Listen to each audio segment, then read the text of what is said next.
गुरु ब्रह्मा गुरु विष्णु गुरुदेवो महेश्वरा गुरु साक्षात् परब्रह्म तस्मै श्री गुरवे नमः। नमस्ते विद्यार्थी मित्रों, આપણે છેલ્લા વિડિયોમાં ચેપ્ટર નંબર 2 સુરેખ સહસંબંધના ગુણભાર વિશે માહિતી મેળવી. તો હવે આપણે આ ચેપ્ટરની થિયરી શરૂ કરીએ.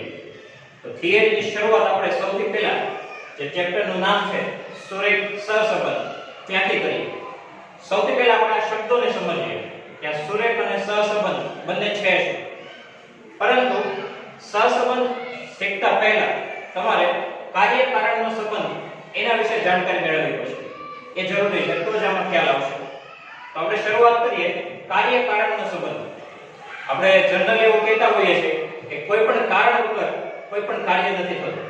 દરેક કાર્ય માટે કોઈ કારણ જવાબદાર હોય છે. એ જ સંબંધ વિશે આપણે અહીંયા શીખવાનું છે.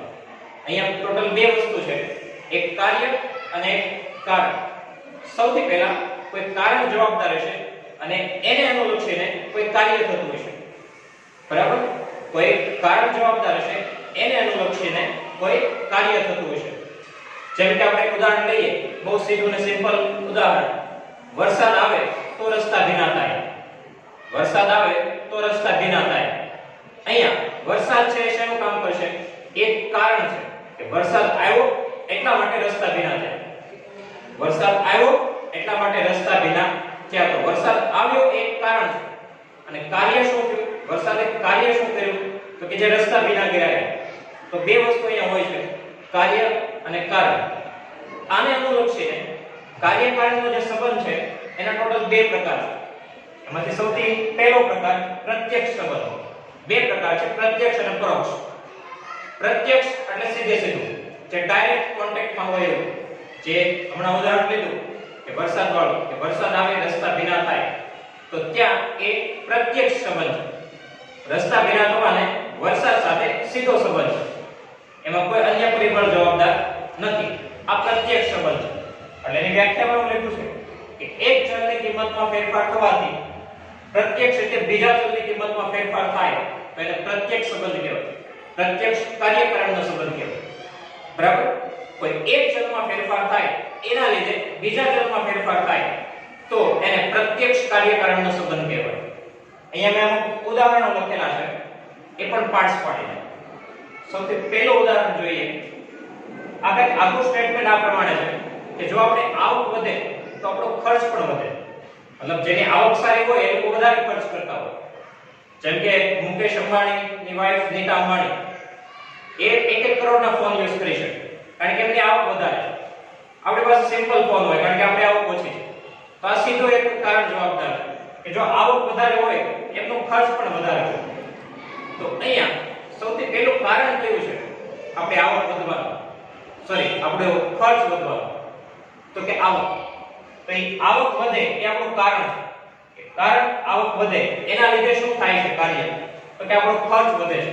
આપણે વધારે ખર્ચ કરવા માટે સક્ષમ બનીએ છીએ. તો આ એક ઉદાહરણ. આવું જ બીજું એક ઉદાહરણ લઈએ. જેમણા એક લીધું તો એ કે વરસાદ આવે તો ઉત્પાદન વધે. આપણે ખેડૂતો માટે વિચારીએ તો ઘણા બધા એવા પાક છે જે વરસાદ ઉપર આધારિત હોય. તો વરસાદ આવે તેથી પાણીની આવક થાય અને ઉત્પાદન સારું થાય. તો અહીંયા વરસાદ આવે એ કારણ સ્વરૂપ છે અને કાર્ય શું થાય એનાથી? તો ઉત્પાદન વધે. અહીંયા આપણે આંકડાશાસ્ત્રમાં આ બધી વસ્તુ આંકડાકીય રીતે શીખવાના છે. એટલે આ જે પણ કાર્ય અને કારણ છે એને આપણે એક ચલ આપવાના છે, ચલ x અને ચલ y. એ આપણે આગળ શીખીશું. તો આ હતો પ્રત્યક્ષ સંબંધ. હવે બીજા પ્રકાર તરફ જઈએ. એ છે પરોક્ષ સંબંધ. કાર્યકારણનો સંબંધ જે છે એનો બીજો પ્રકાર પ્રત્યક્ષ સંબંધ. પ્રત્યક્ષમાં શું થશે કે જે પણ કારણ જવાબદાર છે એ સીધે સીધું કાર્ય સાથે નહીં જોડાયેલું હોય, અથવા તો બે એવા કાર્ય હશે જેમાં વધઘટ તો થતી હશે પણ એ કોઈ ત્રીજા પરિબળ સાથે રિલેટેડ હશે, સંકળાયેલ હશે. બરાબર? એટલે આની વ્યાખ્યામાં કંઈક એવું છે કે બે ચલની કિંમતમાં કોઈ ત્રીજા કારણથી ફેરફાર થાય તો તેને પરોક્ષ સંબંધ કહેવાય. મતલબ બે ચલ, બે આપણી પાસે એવી વસ્તુઓ હોય કે જેમાં ફેરફાર થતા હોય, પરંતુ આનું જે કારણ છે એ એકબીજા ઉપર આધારિત ન હોય, પરંતુ કોઈ ત્રીજા પરિબળ પર આધારિત હોય તો એ છે પરોક્ષ સંબંધ. અહીંયા એક ઉદાહરણ મેં લખેલું છે. પહેલા તો તમને બે વસ્તુ કહું કઈ કઈ છે. રેનકોટનું વેચાણ વધે અથવા તો છત્રીનું વેચાણ વધે. સાથે બીજી વસ્તુ કે જે આપણે વરસાદમાં પગરખા પહેરતા હોઈએ એમનું ખરીદવાનું પ્રમાણ વધે અથવા તો વેચાણ વધે. હવે અહીંયા બે વસ્તુ છે, છત્રીનું વેચાણ વધે, પગરખાનું વેચાણ વધે. પરંતુ બંને એકબીજા સાથે સંકળાયેલા નથી. કે પગરખાનું વેચાણ વધે એના કારણે છત્રીનું વેચાણ ન વધે અથવા તો છત્રીનું વેચાણ વધે એનાથી પગરખાનું વેચાણ ન વધે. પરંતુ આ બંને જે છે એક ત્રીજા પરિબળ સાથે જોડાયેલા છે. એ ત્રીજું પરિબળ છે વરસાદ. કે જો વરસાદ આવવાનું પ્રમાણ વધે, ચોમાસાની સિઝન શરૂ થાય તો મોસ્ટ ઓફ એવું બનતું હોય દુકાનોમાં કે છત્રીનું વેચાણ પણ વધે અને જે આપણે ચોમાસામાં પગરખા વાપરીએ એનું પ્રમાણ પણ વધે. બરાબર? એટલે આ બંને વસ્તુ તો છે, બંનેમાં ફેરફાર પણ થાય છે એક સાથે, પરંતુ એ કોઈ ત્રીજા કારણથી સંકળાયેલ છે. એ છે વરસાદ. વરસાદ આવશે તો આ બંનેમાં વધઘટ થશે. બરાબર? એટલે આ એવું ઉદાહરણ છે કે બે ચલમાં ફેરફાર તો થાય છે પરંતુ એકાબીજાને લીધે નહીં. અહીંયા જે પ્રત્યક્ષ સંબંધ હતો એમાં સીધે સીધો એકાબીજાને લીધે ફેરફાર થતો. એક વધે તો બીજામાં વધઘટ થાય. પરંતુ અહીંયા એકાબીજા પ્રત્યક્ષ રીતે નથી સંકળાયેલા, કોઈ ત્રીજા કારણ સાથે સંકળાયેલા છે. એ છે પરોક્ષ સંબંધ. હવે અહીંયા જે આપણે પ્રત્યક્ષ અને પરોક્ષ સંબંધ એમાં જે બે વસ્તુઓ જોઈ એમાં આપણી પાસે બે ચલ છે. એક આપણી પાસે કાર્ય છે અને એક આપણી પાસે કારણ છે. બરાબર? એક કાર્ય છે અને એક કારણ. આ બંનેને આપણે એક એક ચલ આપવાના છે અને એ જે ચલ આપવાના છે એમાં જે કારણ છે એને આપણે નિરપેક્ષ ચલ આપવાના છે. કાર્ય જે છે કારણ એ નિરપેક્ષ ચલનું કામ કરશે અને કાર્ય જે છે એ સાપેક્ષ ચલનું કાર્ય કરશે. નિરપેક્ષ ચલ અને સાપેક્ષ ચલ આ બંને આપણે સૂચકાંકમાં જોયું. સૂચકાંકમાં આપણે આ બંને ચલ વિશે માહિતી મેળવી. નિરપેક્ષ ચલ એટલે કેવો ચલ કે જે કોઈના ઉપર આધાર ન રાખતો હોય એવો. વરસાદ આવે છે એ કોઈના ઉપર આધારિત નથી, એ નેચરલ છે, પણ એના લીધે જે ફેરફાર થાય છે એ સાપેક્ષ ચલ છે. એ સાપેક્ષ એટલે શું? અન્ય ઉપર આધારિત હોવું. સાપેક્ષ એટલે અન્ય ઉપર આધારિત હોવું અને નિરપેક્ષ એટલે નિરાધાર, કોઈના ઉપર આધાર ન રાખે એવું. એટલે નિરપેક્ષ ચલ ઉપર કોઈ પણ ચલની કોઈ પણ અસર ન થાય. એ સ્વતંત્ર હોય, સ્વતંત્ર રીતે એમાં વધઘટ થઈ શકે. પરંતુ સાપેક્ષ ચલ છે એ નિરપેક્ષ ઉપર આધારિત હશે. સાપેક્ષ ચલ નિરપેક્ષ ચલ ઉપર આધારિત હશે કે નિરપેક્ષ ચલમાં કોઈ ફેરફાર થાય તો એના લીધે ચોક્કસ રીતે સાપેક્ષ ચલમાં ફેરફાર થતો હોય. તો જે બે વસ્તુ છે કાર્ય અને કારણ, તો કાર્યને આપણે સાપેક્ષ ચલ આપવાના છે અને કારણને આપણે નિરપેક્ષ ચલ આપવાના છે. તો વિદ્યાર્થી મિત્રો, હવે આપણે આપણા આગળના ટોપિક ઉપર જઈએ. જેમ કે આપણે વાત કરી હતી કે કાર્ય કારણનો સહસંબંધ સમજીએ ત્યાંથી આપણે સહસંબંધ શીખી શકીએ. બરાબર? તો હવે આપણે આપણા મેઇન ટોપિક ઉપર જઈએ જે છે સુરેખ સહસંબંધ. તો શરૂઆત કરીએ સહસંબંધથી. સહસંબંધ અને કાર્ય કારણ આમાં વધારે ફરક નથી, એક નાના એવા શબ્દનો ફરક છે. સૌથી પહેલા આપણે આ વ્યાખ્યા સમજીએ. જો બે ચલ કિંમતોમાં પ્રત્યક્ષ કે પરોક્ષ રીતે કાર્ય કારણને લીધે એક સાથે ફેરફાર થતા હોય તો બે ચલ વચ્ચે સહસંબંધ છે તેમ કહેવાય. અહીંયા કાર્ય કારણના બંને જે પ્રકાર છે એનો સમાવેશ થાય છે. પ્રત્યક્ષ રીતે હોય કે પરોક્ષ રીતે હોય, એ બંનેનો સમાવેશ સહસંબંધમાં થાય છે. જો બે ચલ કિંમતોમાં પ્રત્યક્ષ કે પરોક્ષ કાર્ય કારણને લીધે એક સાથે ફેરફાર થતા હોય તો બે ચલ વચ્ચે સહસંબંધ છે તેમ કહેવાય. જે શબ્દનો ફરક છે એ છે માત્ર એટલો એક સાથે.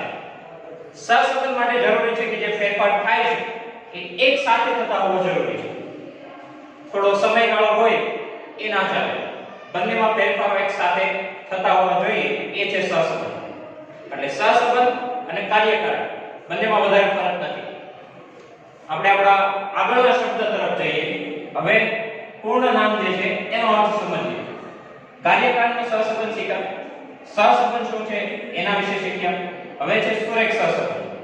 તો સહસંબંધ જે મેળવ્યો છે એમાંથી સહસંબંધના ઘણા બધા પ્રકાર હોઈ શકે. સુરેખ હોઈ શકે, આપણે ધોરણ 10 માં શીખ્યા દ્વિઘાત સમીકરણ, ત્રિઘાત સમીકરણ, આ બધા એક પ્રકારના સંબંધો સમજાવે છે. પરંતુ આપણે જે અહીંયા શીખવાનું છે એ છે સુરેખ સહસંબંધ. સૌથી પહેલા સુરેખ સહસંબંધ માટે વ્યાખ્યા સમજીએ. બે સહસંબંધિત ચલોની કિંમતોમાં થતો ફેરફાર લગભગ અચળ પ્રમાણમાં હોય. એટલે કે બે સહસંબંધિત ચલોની કિંમતોની જોડ દર્શાવતા બિંદુઓ એક જ સુરેખા ઉપર હોય અથવા કોઈ સુરેખાની ખૂબ જ નજીક હોય તો એને સુરેખ સહસંબંધ કહેવાય. ત્રણ લાઈન અહીંયા લખેલી છે. પહેલી વસ્તુ, જે ફેરફાર થાય છે એ અથવા તો અચળ પ્રમાણમાં હોય અથવા બીજી રીતે કહીએ તો એને આલેખ ઉપર દર્શાવીએ તો આપણે એક સીધી રેખા મળતી હોય. ત્રીજી વસ્તુ જે છે, અથવા તો સુરેખાની ખૂબ નજીકના બિંદુઓ હોય તો સુરેખ સહસંબંધ છે તેમ કહેવાય. સુરેખ વિશે આપણે ધોરણ 10 ગણિતમાં માહિતી મેળવી. સુરેખ એટલે શું? જેનો આલેખ સીધી રેખા આવે એ છે સુરેખ. જેનો આલેખ સીધી રેખા આવે એ છે સુરેખ. અહીંયા એક આલેખ મેં આના માટે દોરેલો છે કે જેટલા પણ બિંદુઓ અહીંયા કાર્યકારણ ને રિલેટેડ છે એ બધા જ બિંદુઓને આલેખ ઉપર દર્શાવીએ. આ બધામાંથી પસાર થતી એક લાઈન દોરવામાં આવે, રેખા દોરી અને સીધી રેખા આપણે મળતી હોય ત્યારે એવું કહેવાય કે સુરેખ સહસંબંધ છે. બરાબર? સુરેખ સહસંબંધ ત્યારે જ હોય જ્યારે બે ચલની કિંમતોમાં જે ફેરફાર થાય એ અચળ પ્રમાણમાં હોય કે દરેક વખતે જે ફેરફાર થતો હોય એના માટે આપણે એક ચોક્કસ રિલેશન મેળવી શકતા હોઈએ ત્યારે એને સુરેખ સહસંબંધ કહેવાય. બીજું પણ એક હતું કે બહુપદીની ઘાત, જે ધોરણ 10 માં હતું. બહુપદીની ઘાત 1 હોય ત્યારે આપણે એને સુરેખ બહુપદી કહેતા કે જેનો આલેખ સીધી રેખા હોય. એ જ વસ્તુ અહીંયા છે કે આપણે આલેખ દોરીએ, બધા જ બિંદુઓ આલેખ ઉપર દર્શાવીએ અને એક સીધી રેખા પસાર થતી હોય તો એ છે સુરેખ સહસંબંધ. બરાબર? અહીંયા મેં સુરેખ સહસંબંધ એટલે કે જે રેખા હોય છે એનું વ્યાપક સમીકરણ લખ્યું. y mx c. y mx c. મેં તમને જે આગળ કીધું કાર્યકારણના સંબંધ વખતે સાપેક્ષ ચલ અને નિરપેક્ષ ચલ. અહીંયા x જે છે એ નિરપેક્ષ ચલ છે એટલે કે આપણું કારણ છે. y જે છે સાપેક્ષ ચલ છે એ આપણું કાર્ય છે. મતલબ કે જે આપણું કારણ છે એમાં કોઈ ફેરફાર કરીએ તો સાથે અહીંયા અચળાંકો હશે. એ અચળાંકોને અનુલક્ષીને ચોક્કસ પ્રમાણમાં y માં ફેરફાર થશે. તે જે y જે છે એ આપણું કાર્ય છે. મતલબ કારણમાં ફેરફાર થશે તો કાર્યમાં ફેરફાર થશે. પરંતુ કારણ પોતે નિરપેક્ષ છે. x ની કિંમત આપણે ગમે તે લઈ શકીએ. પરંતુ y ની કિંમતો એ x સાથે સંબંધિત છે. એટલે કે સાપેક્ષ ચલ છે, આપણું કાર્ય છે. બીજી વસ્તુ, અહીંયા જે m અને c છે એ શું છે? જ્યાં m જે છે એ રેખાનો ઢાળ દર્શાવે અને c જે છે એ અંતરખંડ દર્શાવે. હવે ઢાળ એટલે શું? કે રેખા કેટલી ત્રાસી જાય છે એ છે એનો ઢાળ. સીધા ગાણિતિક ભાષામાં એવી વ્યાખ્યા છે કે જે x અક્ષ હોય, મતલબ કે જે હોરિઝોન્ટલ લાઈન હોય એની સાથે આપણી રેખા જે ખૂણો બનાવતી હોય એ હોય થીટા. તો આ રેખાનો ઢાળ જે છે એ tan થીટા થી દર્શાવવામાં આવે. આપણે ધોરણ 10 ત્રિકોણમિતિ ચેપ્ટરમાં sin cos tan cosec sec cot આ વિશે શીખ્યા. એમાંથી એક હતું tan theta, full form tangent. તો એ tan થીટા નો ઉપયોગ કરીએ તો આપણે ઢાળ મેળવી શકીએ. આ ગાણિતિક ભાષામાં ઢાળની વ્યાખ્યા છે. આપણે રીતે આપણે કહીએ તો રેખા કેટલી ત્રાસી જાય છે અથવા તો x અક્ષની સાપેક્ષમાં કેટલી ઉપર છે એ છે એનો ઢાળ. બીજી વસ્તુ, અંતરખંડ. અંતરખંડ એટલે શું? કે આપણી રેખા જ્યારે પણ y એક્સિસ માંથી પસાર થતી હોય, આપણી રેખા જ્યારે પણ y એક્સિસ માંથી પસાર થતી હોય ત્યારે ઘણી વખત એવું બને કે આપણી રેખા ઉગમ બિંદુમાંથી પસાર ન થાય. ઉગમ બિંદુ આપણે ખ્યાલ હોય કે અહીંયા 0 0 કે જ્યાં x એક્સિસ અને y એક્સિસ ભેગા થાય છે. તો ઉગમ બિંદુમાંથી પસાર ન થતી હોય ત્યારે બે શક્યતા છે.